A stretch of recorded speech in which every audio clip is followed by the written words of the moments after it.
결혼도 그래요. 사랑하고 좋아해서 여러 가지 조건을 준비하고 맞춰서 했지만 살다 보면 내가 이거 속은 거 아닌가. 우리 결혼한 오늘 우리 박인석, 이서영 자매 지금 왔거든요. 박수로 환영할까요? 할렐루야. 네. 살다 보면 속았다 싶을 때가 있을 수 있어요. 뿐만 아닙니다. 부모님들도 같이 살다 보면 내가 속았다 싶을 때가 있어요. 자식들한테. 예. 그런데 여러분, 그때 사랑이 결정되고 사랑이 드러납니다. 속았다 싶을 때 내가 이곳엔 왜 해야 되나, 왜 내가 이 손해를 봐야 되나, 이 어려움을 겪어야 되나 싶지만 사랑하면 계속 앞으로 남아있는 내 인생에 필요 없을 것 같은 인생을 함께 감당하면서 섬깁니다. 자식한테 속았다 싶지만 자식에게 필요한 것들을 계속 감당해 나갑니다. 그게 사랑입니다. 그래서 그 필요한 것이 내게 없을 때는 하나님 앞에 해와 달이라도 움직여 주시고 동원해 주십시오라고 기도합니다. 사랑하면 무엇이든 기도할 수 있습니다.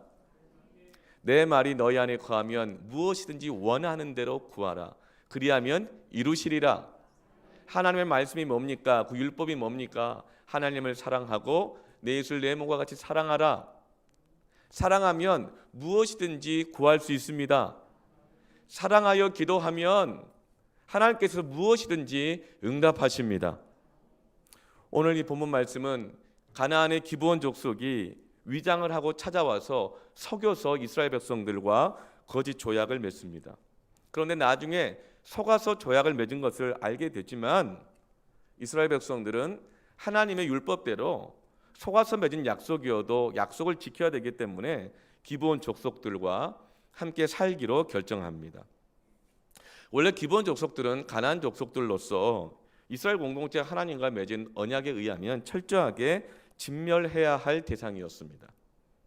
그런데 신명기 20장 11절 말씀에 어떤 성읍이 만일 화평하기로 화답하고 너를 향하여 소문을 열거든 그 모든 주민들에게 내게 조공을 바치고 너를 섬기게 할 것이요. 그러니까 어떤 성읍에 가서 그 성읍 사람들이 문을 열고 내가 조공을 바치고 당신들이 믿는 하나님을 믿겠으니 우리를 받아주십시오라고 한다고 하면 받아주라는 거예요. 그렇다면 어떤 족속은 다 진멸하고 어떤 족속은 받아주라고 하는 것일까요?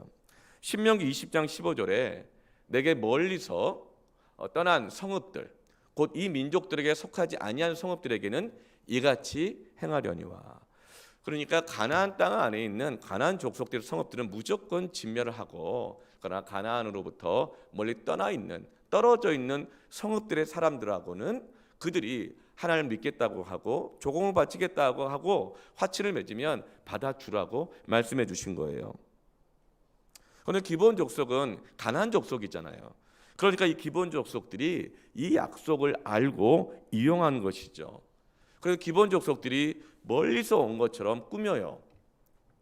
포도주 부대도 아주 헌 부대를 준비해서 포도주를 질질 흘리고 오고, 옷도 멀리서 온 것처럼 다 낡아진 옷을 입고, 신발도 멀리서 와서 낡아진 것처럼 낡은 신발을 신고 오고, 그리고 떡도 멀리서 온 것처럼 바짝 마르고 곰팡이가 낀 이 떡을 준비해 가지고 이걸 보여주면서 우리는 멀리서 온 사람들이니 우리와 화친을 맺어 주시고 우리를 받아 주십시오. 이렇게 해서 속여서 약속을 맺게 됩니다. 그리고 이 기브온 족속들은 이제 이스라엘 백성들과 함께 살면서 물을 깃거나 장작을 패는 이런 허드렛 일을 하는 느디님 사람들이 됩니다. 그러니까 성전에서 예배를 드릴 때 성전 운영과 예배를 위해서 필요한 모든 잡일들이 있어요. 허드렛 일들. 그것들을 하는 사람으로 이스라엘 공동체 안에 남으면서 이스라엘 백성들 안에 이제 속하게 되어집니다. 사랑하는 성도 여러분, 하나님은 속여서라도 하나님께 항복하며 나오는 인생을 결코 거절하지 않으십니다. 속고 속으며 또 살아가잖아요. 그러나 하나님은 속았다고 해서 자신을 의지하고 나오는 사람을 결코 거절하지 않으십니다. 그게 사랑입니다. 그런데 이 소식이 가나안에 다 퍼지게 됩니다. 그러자 가나안 땅에 있는 5부족의 나라의 이 왕들이 분노하고 동맹을 맺습니다. 왜냐하면 바로 하루 전까지만 해도 이 기본 족속들은 자기들과 함께 거래하고 주고받고 이해득실 따지면서 서로 윈윈하고 살아왔는데 갑자기 돌변해서 이스라엘 백성들과 화친을 맺은 것이니 이 가나안 족속 왕들의 입장에서는 자신들에 대한 배신인 것이죠. 그래서 이 5 왕들이 동맹을 맺고 이스라엘을 공격하기 전에 기브온을 치기로 결정합니다. 여러분, 제가 21살에 예수를 믿고 나서 갑자기 바뀌더라고요. 제 주변에 있는 친구들이 제가 예수를 믿는다 그러니까 배신감을 느끼면서 저를 자꾸 여러 가지로 유혹도 하고 공격도 하고 비난도 하고, 예수 믿으면 의리가 없어지는 거냐부터 시작을 해가지고 막 그러더라고요. 이렇게 이제 가나안 족속 왕들이 동맹을 맺어서 기브온을 치려고 하자 이제 기브온 족속이 급해진 거예요. 그래서 여호수아를 찾아와서 도움을 요청합니다. 6절 말씀에 기브온 사람들이 길갈 진영에 사람을 보내어 여호수아에게 전하되 당신의 종을 돕기를 더디게 하지 마시고, 그러니까 기브온 사람들이 급해서 찾아와서 부탁합니다. 도와주기를 더디하지 마십시오. 왜 그랬을까요? 여호수아는 속아서 맺은 약속이라는 것을 알잖아요. 그런데 또 이 복잡한 상황에 끼어들고 싶겠습니까? 그래서 이해 계산을 따지고 있고 그리고 주저하고 있었던 것이죠. 그러니까 지금 더디하지 마시고 속히 우리에게 올라와 우리를 구하소서. 산지에 거주하는 아모리 사람의 왕들이 다 모여서 우리를 치나이다 하매. 여러분, 이럴 때 여러분 같으면 어떻게 하시겠어요? 너희들이 속여서 그런 거니까 우리 책임 없다. 손절을 해야 할까요? 그런데 이때 하나님께서는 이렇게 말씀하십니다. 8절이에요. 그때 여호와께서 여호수아에게 이르시되 그들을 두려워하지 말라. 여전히 주저하고 있는 거예요. 계산을 따져보니까 손해볼 것 같은 거예요. 두려운 거예요. 불안한 거예요. 괜히 말려들 것 같은 거예요. 그들을 두려워하지 말라. 내가 그들을 너의 손에 넘겨주었으니 그들 중에서 한 사람도 너를 당할 자가 없으리라 하신지라. 속아서 맺은 약속이긴 하지만 그 약속을 지키고 도와주어라. 목숨을 걸고 기브온을 위해서 싸워라. 하나님이 명령하십니다. 불필요한 일을 하게 하시는 거예요. 이 상황은 사실 이스라엘 백성들에게는 벌어지지 않아도 될 상황이에요. 기브온이 속여서 그런 거거든요. 기브온과 가나안 동맹군들과의 이 전쟁은 사실은 이스라엘 백성들과는 무관한 일인 것입니다. 속아서 조약을 맺었기 때문에 도와줘도 되고 안 도와줘도 되고 안 도와줘도 뭐라고 말할 사람도 없는 거예요. 그러나 하나님은 말씀하세요. 약속을 했으면 하나님께 항복하고 온 사람들이니 도와주어야 한다는 거예요. 살다 보면 사소 고생하는 일이 있어요. 내가 왜 이 짐을 지고 가야 하나 싶을 때가 있어요. 내가 호갱이 되고 호구가 된 것처럼 느껴질 때가 있어요. 무엇보다도 예수 믿는 것 때문에, 하나님 앞에서 서원한 것 때문에, 신앙대로 살려고 하는 것 때문에, 그 언약 때문에 그럴 때가 있어요. 어떤 목사님이 그런 말씀 하시더라고요. 목회는 영원한 가슴앓이라 그래요. 제가 요즘 좀 가슴앓이를 하고 있는 게 있어요. 여러분, 사역자들 남들 당연하게 누리는 것들 눈치 보일 때가 많고요. 스스로 절제해야 될 때가 참 많이 있어요. 뿐만 아니라 자식들에게도 그래요. 왜 내가 개척을 해가지고 이런 마음이 들 때가 있잖아요. 특별히 우리 사역자를 볼 때도 그래요. 어제 케이크를 했는데 제가 아직 몸이 다 회복이 안 돼서 이제 집에서 종일 이렇게 있는데 너무 케이크 궁금한 거예요. 그래서 이제 준비하는 상태부터 어떻게 하고 있나 이제 CCTV가 있어요. CCTV를 딱 보는데 많은 성도들이 와서 그 추운 겨울에 아침부터 다 준비하고 있더라고요. 근데 우리 사역자들도 보니까 마찬가지예요. 우리 교회 유일한 여사역자 이경원 전도사, 네. 원래 참 예쁘잖아요. 예쁜데 그날은 정말 군고구마 장수 같은 옷을 입고 목장갑을 끼고 고구마를 나르고 구운 고구마를 우리 윤석호 집사님, 이목순 장로님, 박만석 장로님 뭐 이런 분들 같이 막 굽고 막 하고 있더라고요. 그걸 보면서 측은해요. 나이가 얼만데 9년 전에 개척교회 따라와가지고 원래 이런 데서 이런 거 할 사람이 아닌데 이렇게 뿐만 아니라 또 거기에 우리 이영광 강도사, 이창민 전도사 전부 다 성도들이 열심히 일을 하니까 그 일을 하게끔 하기 위해서 여러 가지 심부름들을 계속 하고 있는 거예요. 차를 타고 뭐 사갖고 오고 뭐 갖다 주고 뭐 하고 참 그걸 보면서 내가 만약에 개척교회 목사가 아니고 정말 큰 교회, 좋은 교회 담임 목사였다면 사역자들 더 잘해줄 수 있을 텐데 뭐 그런 마음 막 들더라고요. 그러면서 또 내가 사역자들한테 덜 미안할 텐데 이런 마음이 들 때가 있어요. 여러분 사역자뿐만이 아니죠. 우리 직분자들 보세요. 장로님들, 권사님, 안집사님들, 집사님들, 부장들, 팀장들, 촌장들, 섬기미들, 교사들 안 지고 가도 될 짐을 지고 가야 할 때가 많아요. 교회 아니면 하나님의 뜻 아니면 사명 아니면 이런 일, 이런 말 들어가면서 이렇게 그냥 살아갈 분들이 아니잖아요. 근데 하나님께서는 왜 그렇게 하게 하실까요? 여호수아보고 그렇게 하라는 거예요. 그 안에는 하나님의 섭리가 있습니다. 불필요한 일을 하나님께 하게 하실 때는 하나님의 놀라운 섭리가 있습니다. 여호수아서 1장 3절 4절 보면 하나님이 이스라엘 백성들을 가나안 땅에 보내시는 하나님의 뜻이 있어요. 내가 모세에게 말한 바와 같이 너희 발바닥으로 밟는 곳은 모두 내가 너희에게 주었노니 곧 광야와 이 레바논에서부터 큰 강 곧 유브라데 강까지 해쪽 속에 온 땅과 또 해지는 쪽 대해까지 너희 영토가 되리게 하리라. 하나님이 가나안 땅 이스라엘 백성들을 보낼 때는 가나안 땅의 일부분이 아니라 가나안 땅 전체를 주시겠다고 하셨고 가나안 땅 전체가 하나님의 나라가 되게 하도록 하기 위해서 이스라엘 백성들을 가나안 땅에 보내신 것이죠. 그래서 이스라엘 백성들은 그 부르심의 뜻을 받고 가나안 땅으로 이주해 온 거예요. 가나안 땅은 이스라엘 백성들에게 온전히 맡긴 땅이에요. 이제 가나안 땅에 들어가기 위해서 그들이 닥쳤던 여러 가지 문제들이 있잖아요. 첫 번째 문제가 뭐였죠? 요단강을 건너가야 돼요. 근데 이 요단강을 건너는 일은 누구 문제예요? 이스라엘 백성들 자기들의 문제예요. 요단강 건넜어요. 그리고 여리고성과의 싸움.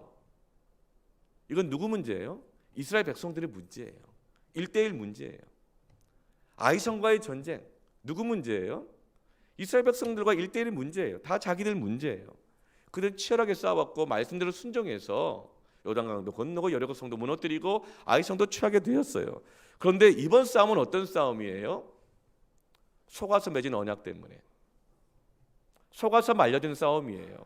뿐만 아니라 1대1 싸움도 아니고 내 문제도 아니고 1대5의 싸움인 거예요. 괜히 잘못 얽혀서 꼬여버린 것이죠. 내 문제도 아닌데 다른 많은 복잡한 상황에 얽혀 들어가게 된 것이죠. 얼마나 짜증나는 일이겠어요. 그리고 이 일 때문에 엄청난 피해가 있을지도 몰라요. 그런데 하나님은 왜 이렇게 하게 하실까요? 우리는 좀 더 단순하고 심플하고 좀 편하게 살고 싶잖아요. 근데 때로는 하나님은 우리를 불필요하게 복잡한 상황으로 애매한 상황으로 말려 들어가게 하실 때가 있는데 그 안에서도 끝까지 최선을 다해서 하나님의 말씀대로 순종하면서 섬기라고 싸워가라고 이렇게 말씀하실 때가 있어요. 사실 이스라엘 백성들은 굉장히 이해득실에 예민한 사람들입니다. 민수기 32장 보면 이스라엘 백성들이 가나안 땅에 들어가기도 전에 요단강이 있으면 요단강 동편 쪽에 먼저 도착하잖아요. 요단강을 건너서 서편 쪽으로 가야지 가나안 땅인데 요단강을 건너기 전에 동편 땅을 보니 동편 땅이 너무나 좋은 땅인 거예요. 그래서 그때 루벤 지파와 갓 지파 굉장히 강성하고 용맹한 힘이 있는 발언권 꽤나 있는 이런 두 지파들이 모세에게 이렇게 말합니다. 요단 동편 땅을 우리가 선점하겠다는 거예요. 우리가 숫자도 많고 우리가 지금까지 기여한 것도 많으니 요단강 동편 선점하겠으니 나머지 10지파만 요단강 건너가서 가나안 땅을 정복하는 전쟁에 참여하라고 이렇게 얘기하는 거예요.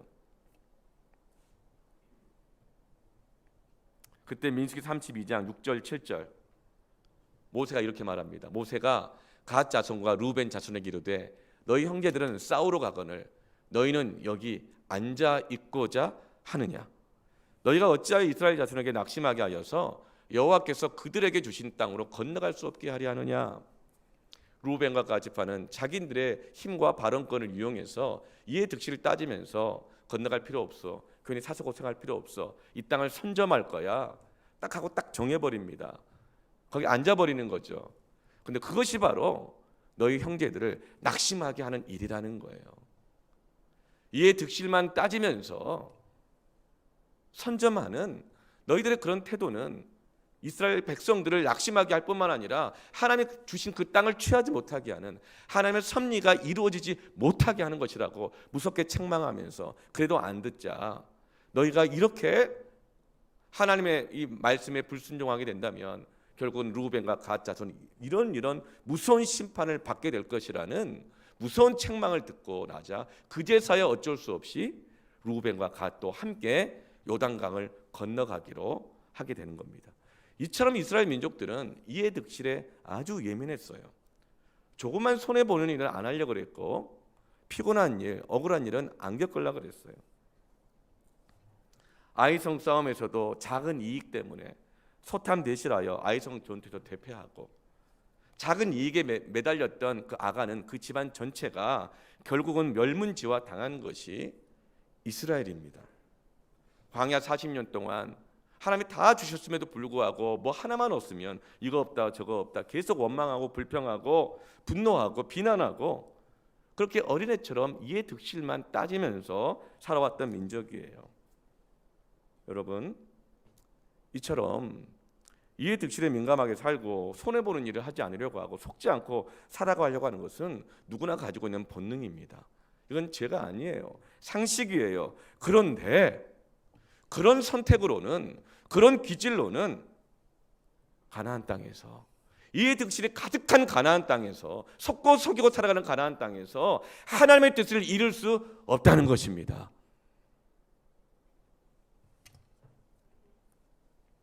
여러분, 사랑하는데 어떻게 안 속고 살 수 있어요? 사랑하는데 어떻게 불필요한 일 안 하고 하고 싶은 일만 하고 살 수 있어요? 사랑하면 속고도 같이 삽니다.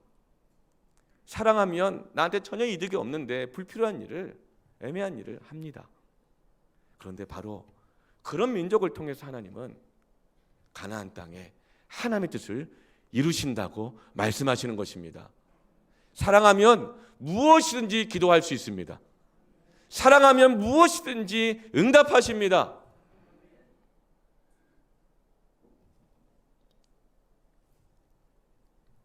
여러분, 피하고 싶은 일 안에는 하나님의 섭리가 있습니다. 나는 왜 맨날 속고만 살지? 난 맨날 호구가 되는 것 같지? 아, 짜증나. 안 해도 될 전쟁인데. 정말 이거 하고 싶지 않은데, 불필요한데 어쩔 수 없이 약속 때문에, 하나님 앞에 서원 때문에, 믿음 때문에, 사랑 때문에 맡아야 할 때가 있어요. 그런데 뜻밖에도 이러한 순종을 통해서 하나님의 약속은 이루어지고, 이러한 순종을 통해 하나님의 뜻이 이루어지는 것입니다. 너희는 무엇을 먹을까 마실까 입을까 염려하지 마라. 사실 나 다 너 그거 뭘 먹고 마실까 입을까 잘 먹고 편안하게 먹고 살까 보장받을까 그거 염려 아니야? 그런데 그 이방인들이 다 구하는 거야. 그러니 너희는 먼저 그의 나라와 의를 구하여라. 그러면 이 모든 것을 너희에게 더하여 주시리라. 여러분, 사랑하면 무엇이든지 구할 수 있습니다. 사랑하면 무엇이든지 응답해 주십니다. 하나님의 뜻이 이 땅에 이루어지는 겁니다. 마태복음 13장에 보면 밭에 감추어진 보화가 비유가 있어요. 43절에 그때의 의인들은, 이 의인들이란 믿음으로 사는 사람들이에요. 하나님과의 약속, 사랑으로 사는 사람들이에요. 그때 의인들은 자기 아버지 나라에서 해와 같이 빛나리라. 여러분 다 빛날 줄로 믿습니다. 빛날 것입니다. 어떤 사람이 빛나게 되냐? 귀 있는 자는 들으래요. 천국은 마치 밭에 감추인 보화와 같으니, 사람이 이를 발견한 후 숨겨두고 기뻐하며 돌아가서 자기의 소유를 다 팔아 그 밭을 사느니라. 천국을 이루는 사람, 천국을 소유하는 사람은 어떤 사람이에요? 밭에 보화가 감춰 있는 걸 발견했어요. 여러분, 그렇다면 그 사람에게 필요한 것은 보화입니까? 밭입니까? 보화잖아요. 그런데 어떻게 해요? 소유를 다 팔아 무엇을 삽니까? 보화만 쏙 빼놓고 파는 것이 아니라 이것만 팔아라, 이게 아니라 밭 전체를 사는 것입니다. 이 의인에게는 보화가 필요한 것이고, 보화 외에 나머지 밭은 땅은 불필요한 것들이에요.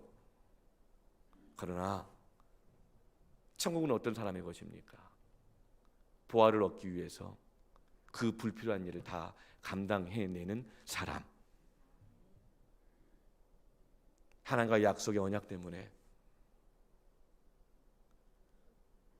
불필요한 일을 감당해내는 사람, 그 사람을 통하여 하나님의 나라가 이루어지고 그는 하나님 나라의 보화를 얻게 될 것이며 해같이 빛나게 될 것입니다.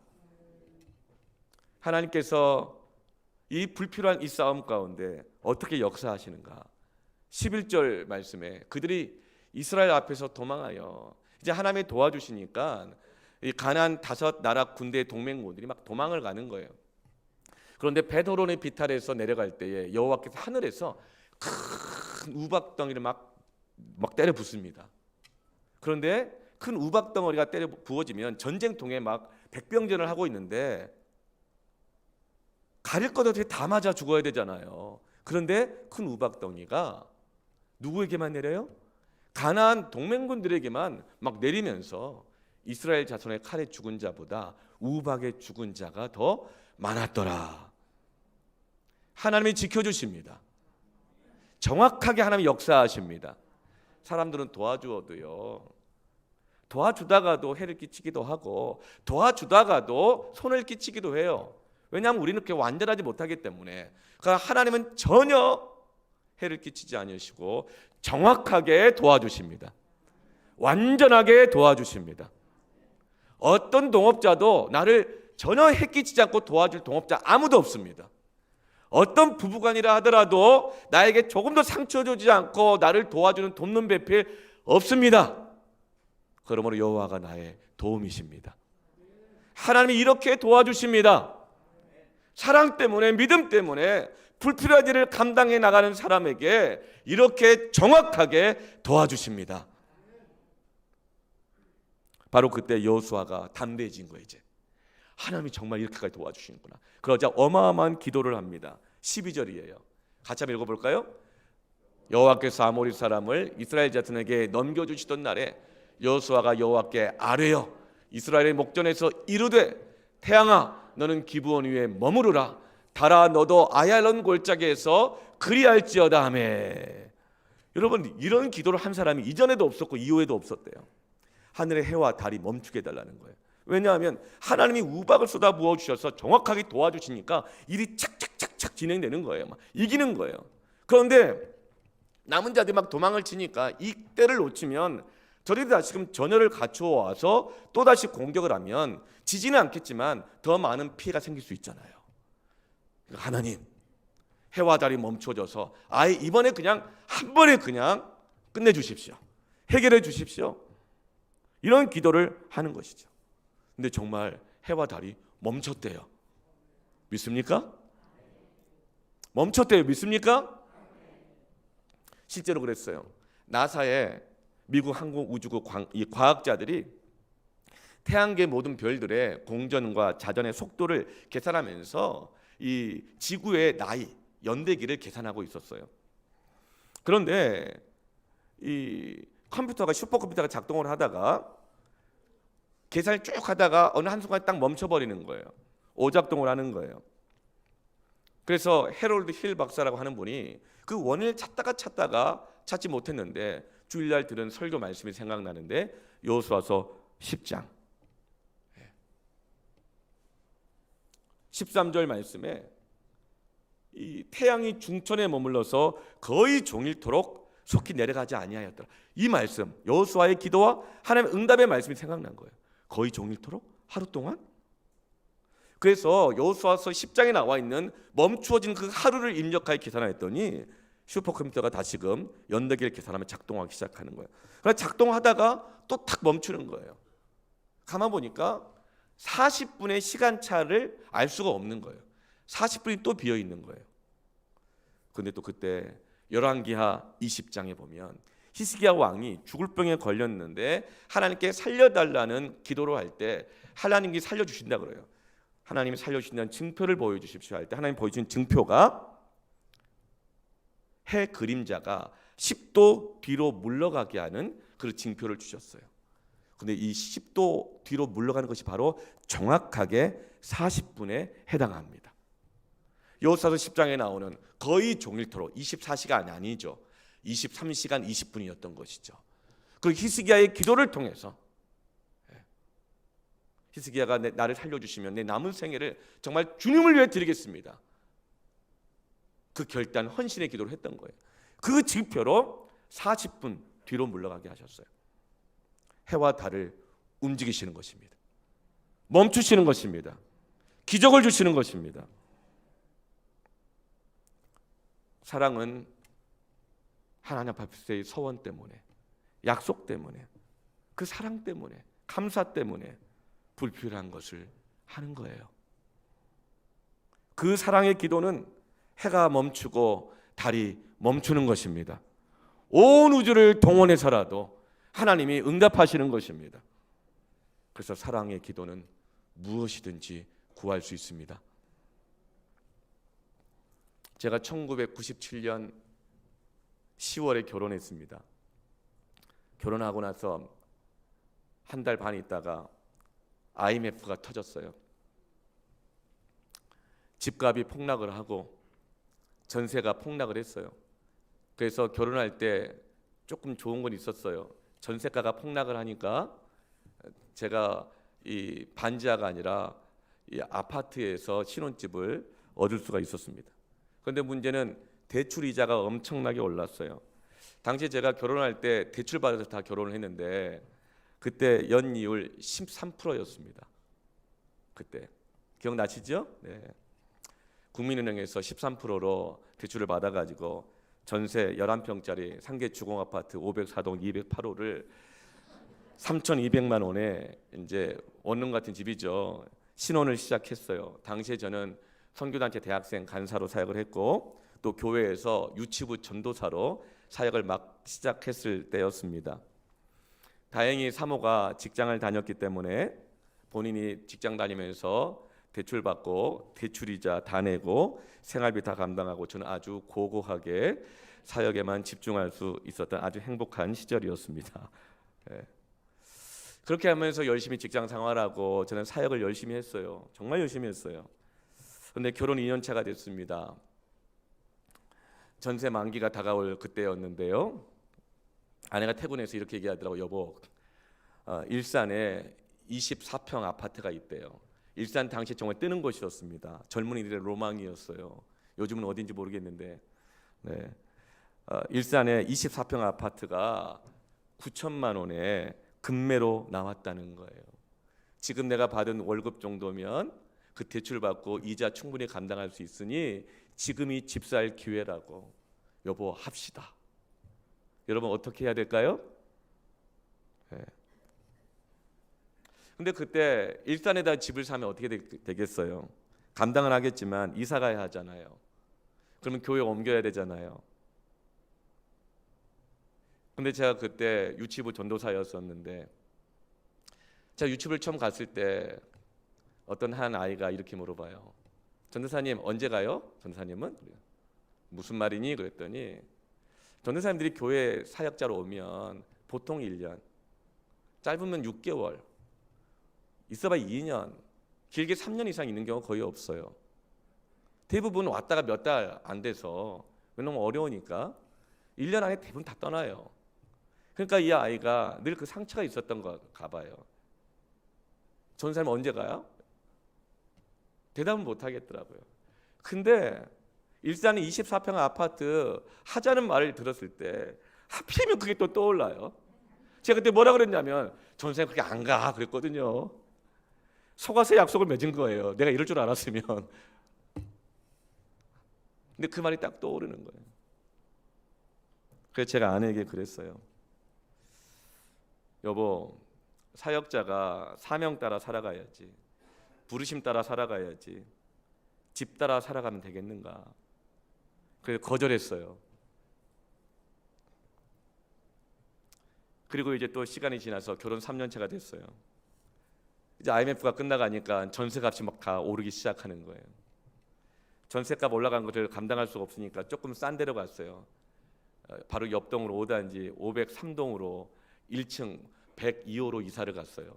원래 아파트 1층은 좀 가격 좀 더 싸잖아요. 1층으로 이사를 갔어요. 근데 그해 이제 여름이었는데요. 성재가 돌 막 지났을 때예요. 어느 날 잠을 자는데 여름에 갑자기 막 천둥 소리가 막 울릉쾅쾅 막 터지고 하늘에서 비가 스콜 같은 국지성 호우가 그냥 비가 어마어마하게 막 쏟아지는 거예요. 그래서 깼어요. 깨서 보는데 그 1층 문틈으로 베란다를 물이 넘쳐가지고 문틈으로 물이 스며 막 들어오고 있는 거예요. 깜짝 놀라서 베란다로 나가봤더니 비가 얼마나 계속 쏟아지는지, 비가 너무 많이 쏟아져서 하수구가 용량이 감당이 안 돼서 역류하면서 1층까지 넘쳐가지고 우리 방까지 물이 들어오고 있었던 거예요. 방 안에서는 돌도 안 된 애가 자고, 돌진한 애가 자고 있지, 아내는 또 직장 가야 되니까 자고 있지, 깨울 수는 없고 혼자서 그냥 베란다 창문을 열고 비를 맞아가며 밖에서 물을 밖으로 계속 보냈어요. 한 3-40분 했더니 지쳐가 더 이상 할 수가 없어요. 앉아가지고 막 눈물인지 빗물인지 모르겠어요. 근데 그때 아내가 또 깼어요. 그래서 같이 또 물을 푸기 시작하는데 또 한 3-40분 둘이서 물을 그냥, 그때 아마 새벽 한 2시 넘어서까지 물을 푼 것 같아요. 그런데도 비가 그치지도 않아요. 물이 막 계속 들어와요. 아내와 제가 완전 지쳤습니다. 더 이상 퍼낼 수도 없어요. 너무 서럽고 애한테 미안하고 아내한테 못난 남편 같고 내가 왜 이 고생을 하나. 그러면 딱 생각나는 게 뭐였을까요? 작년에 얘기했던 일산 24평 아파트 금매가 생각나는 거예요. 하나님 앞에 이렇게 기도했어요. 하나님, 나 우리 애 지켜야겠습니다. 하나님, 나 우리 집 11평밖에 안 되는데 이거 못 지키면 내가 남편입니까? 사역자입니까? 그러면서 울분에 찬 마음으로 베란다 창문을 이 통에 쏟아지는 비를 맞으면서 손을 들고 하늘 향해 소리를 질렀어요. 하나님, 비 그쳐주세요. 비를 그쳐주세요. 비야 멈춰라. 이런 기도했어요. 그랬더니 정말 비가 멈췄습니다. 한 새벽 3시쯤 비가 멈춘 것 같아요. 그래서 이제 한 5시 반쯤 지나서 여름이니까 동이 트기 시작할 때, 그때 정신이 드니까 우리 교회에 우리 주일학교 아이 한 아이가 상계동 중랑천 옆에 살거든요.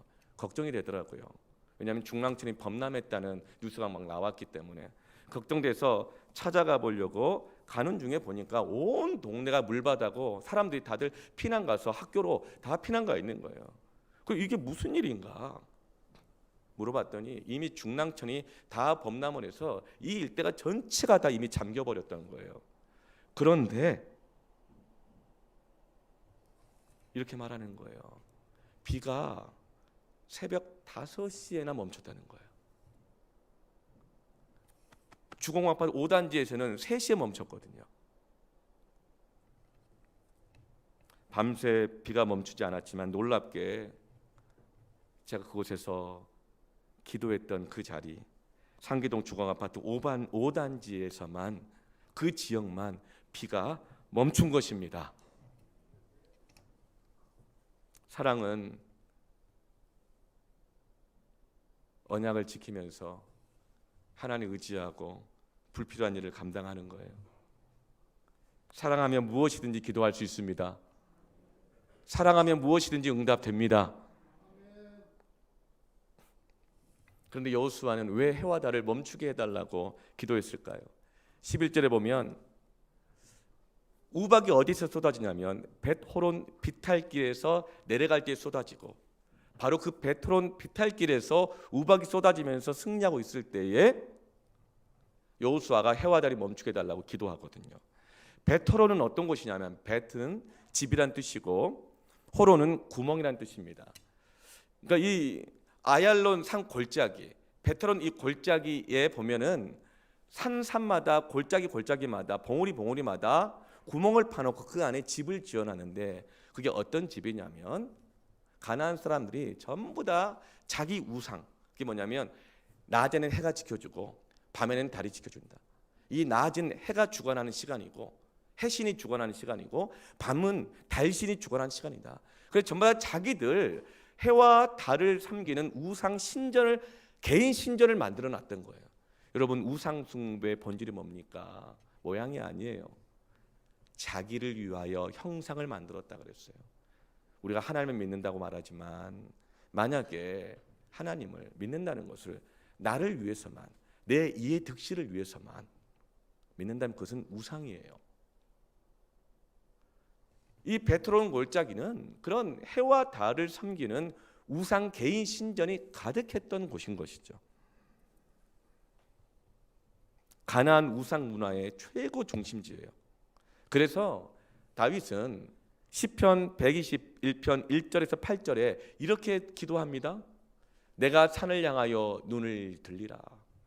사람들은 전부 다 자기들의 도움이, 자기들 도울 신이 산에 있다고 믿어서 산을 향해 바라봐요. 그런데 다윗은 내가 산을 향하여 눈을 들리라. 나의 도움이 어디서 올까? 나의 도움은 천지를 지으신 여호와에게서로다. 저 산 굴파놓고 너희들이 만들어 놓은, 너희들이 숨겨놓은 구상단지들, 해오신 달신이 아니라 천지를 지으신 여호와에게서야. 여호와께서 너를 실족하게 하지 아니하시며 너를 지키시는 이가 졸지 아니하시리로다. 사람 돕다가 피곤하면 졸아요. 사람은 도와준다고 하면서도 실수해서 피해를 끼칠 때도 있어요. 그러나 이스라엘을 지키시는 이는 졸지도 아니하시고 주무시지도 아니하시리로다. 여호와는 너를 지키시는 이시라. 여호와께서 내 오른편에서 너의 그늘이 되시나니. 낮에 무엇이? 해가 너를 상하지 아니하며 밤에 무엇이? 달도 너를 해치지 아니하리로다. 여호와께서 너를 지켜 모든 환난에서 면하게 하시며 또 내 영혼을 지키시리로다. 여호와께서 너의 출입을 지금부터 영원까지 지키시리로다. 세상 사람들은 전부 다 산에다가 자기 나름대로 뭘 만들어 놓고 굴 파놓고 거기 가서 절하고 엎드리고 헌신하고 희생하고, 집에다가 회사에다가 사람에다가 우상단지 만들고 거기서 도움이 온다고 동역하고 믿고 동업하며 인생 허비하며 살아가지만, 그러나 거기에는 도움이 없다. 오직 천지를 지으신 하나님께서 도우시는 것입니다. 실수하지 않으십니다. 정확하게 도와주십니다.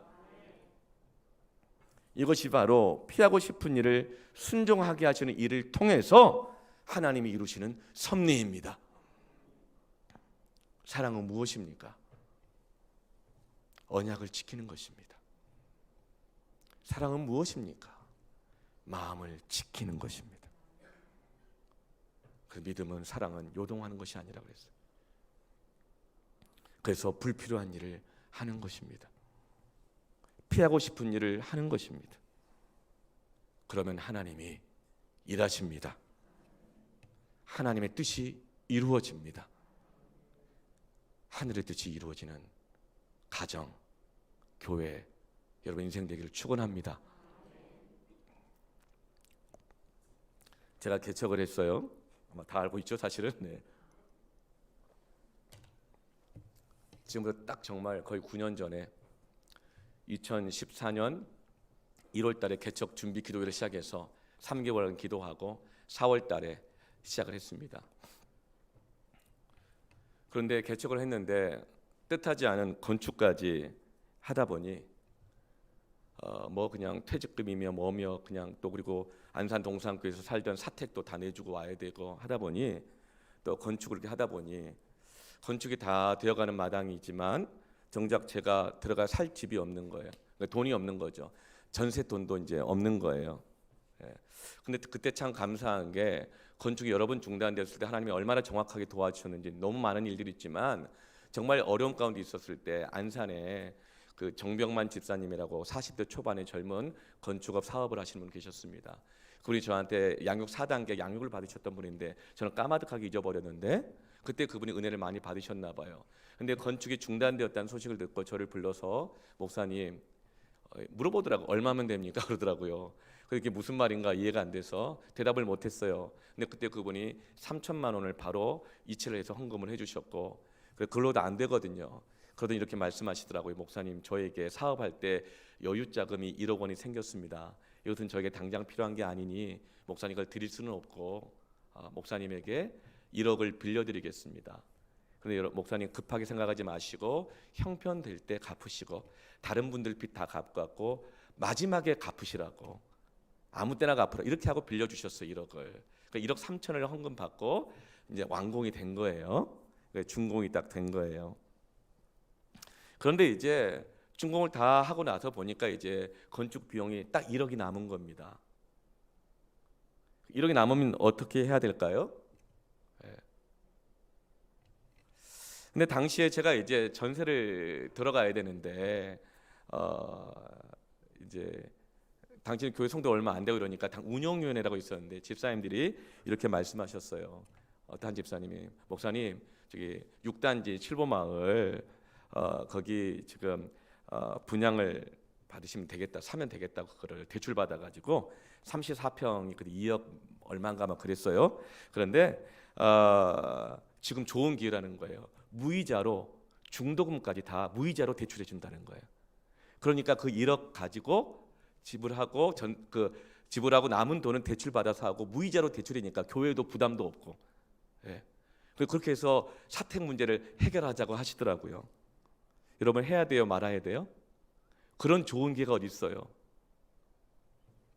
그런데 그때 그 정병만 집사님과 했던 구두지만 약속이 생각나는 거예요. 여유가 되면 갚겠다고. 갈등이 됐어요. 왜냐하면 또 그때 들었던 소식이 뭐냐면 이 정병만 집사님 사업이 어려워졌다는 소식을 그때 들었거든요. 근데 이분이 말한 게 있으니까 달라는 요구는 못 하고 있는 거 아니에요? 이런 걱정이 되니까 잠을 못 잃었어요. 그래서 제가 새벽에 기도하고 딱 결정하고 이제 아내에게 이렇게 얘기했어요. 여보, 저기 중위층에 저기 유아부실 하나 빌려가지고 뭐 살지 뭐 하나님이 집 주시지 않겠어? 그것도 안 되면 그 유아부 애들 다 어디 가냐? 그럼 옥상에다가 천막 치고 뭐 한번 살아보지 뭐. 지금 겨울인데 그렇게 얘기를 했어요. 그렇게 하고 나서 제가 이제 그 정병만 집사님 찾아갔습니다. 제 다른 거 안 물어봤어요. 집사님 지금 돈을 갚아야 할까요? 아무 말 안 하시더라고요. 그러니까 진짜 어려운 거예요. 맨 나중에 갚으라고 말을 했지만 잘 어려우니까 달란 말도 못하고. 그래서 제가 두말하지 않고 바로 그날 우리 재정부장에게 당시에 박만석 집사님이셨는데 1억을 바로 이체해 주시라고. 그렇게 해서 돈을 다 갚았어요. 이제 갈 곳이 없잖아요. 그 겨울에 갈 곳이 없어요. 그때 1월 달이었던 것 같아요. 정말 추웠어요. 막 영하 17도 막 이렇게 내려갈 때. 옥상에 텐트를 어디다 칠까 생각하면서 막 둘러보고 있었어요. 유아부실에 살까? 이 내 식구가 어디서 살까? 막 생각하고 있었어요. 근데 그때 전화가 왔어요. 당수동 삼정아파트 앞에 열린부동산 사장 여자 집사님이 전화가 오셨어요. 목사님 집이 없으시죠? 그런데요 놀라운 일이 있어요. 우리 교회 한 여자 집사님이 사시는데요. LG빌리지 4단지 사는데요. 그 집이 지금 엄청 싸게 살고 있어요. 다른 집 전세값 절반에 살고 있는데 이분이 목사님 이야기를 듣고 자기가 더 비싼 집으로 이사가고 불필요한 일을 하는 거예요. 목사님 들어와서 살래요. 그러니까 전세값 그 절반 가격만 준비해 볼 수 있겠네요. 연락이 왔어요. 그래서 한 번도 제가 누구 도움을 구해본 적이 없지만 처음으로 처가를 의지해서 전세 절반값을 대출을 받고 전세 절반 가격으로 8년째 지금까지 살고 있습니다. 예, 아멘이 안 나와요? 여러분 자가가 아니라 그래요? 분양받은 게 아니라 그래요? 여러분? 예. 여러분 이 중에 여러분 집 죽을 때까지 총까지 갖고 갈 사람 누가 있어요? 다 자기 거라고 생각하지만 자기가 못 갖고 가는데 뭐 이렇게 자기 거예요? 전세나 월세나 자가 똑같은 거지. 왜 아멘이 안 나오시나? 아유 참, 왜 제 자존심 상하게 만드세요? 네. 내 집은 아니에요. 그러나 하나님이 주신 집입니다. 누가 그런 생각해요? 자기 교회 목사님도 아닌데 자기가 더 비싼 집 가고 불필요한 일 하고 들어와서 살으라고 누가 그렇게 움직여요? 누가 그렇게 역사해요? 하나님은 사랑으로 기도한 자의 응답을 반드시 하십니다. 시편 84편 3절에 나의 왕 나의 하나님 만군의 여호와여 주의 제단에서, 제단은 언약의 자리요 사랑의 자리입니다. 주의 제단에서 참새도 제 집을 얻고 제비도 새끼둘 보금자리를 얻었나이다. 가나안 족속들은 베트론 골짜기에 파놓은 자기들의 나름대로의 방법, 해신, 달신, 부동산 불패, 코인, 주식, 그러니 거기서 손해 안 보려면 치고 빠지기 잘해야 되고 속지 말아야 되고 계산 잘해야 되고 그렇게 제 집을 얻지만 하나님의 백성들은 주의 제단에서, 언약의 자리에서, 사랑의 자리에서 제 집을 얻습니다. 새끼들 보금자리를 얻습니다. 천지를 지으신 여호와께서 지켜주십니다. 정말 이 어려운 시기에 여호와가 나의 목자이심을 믿습니까? 살다 보면 속았다 싶을 때, 필요하지 않은 일을 해야 될 때, 불필요한 일일 때, 그러나 주의 제단에서 그 기도하시고 그 사명을 감당하시길 바랍니다. 하나님의 태양을, 달을, 온 우주를 동원해서 응답하십니다. 여러분을 지키십니다. 아멘. 이렇게 찬양하고 기도할까요?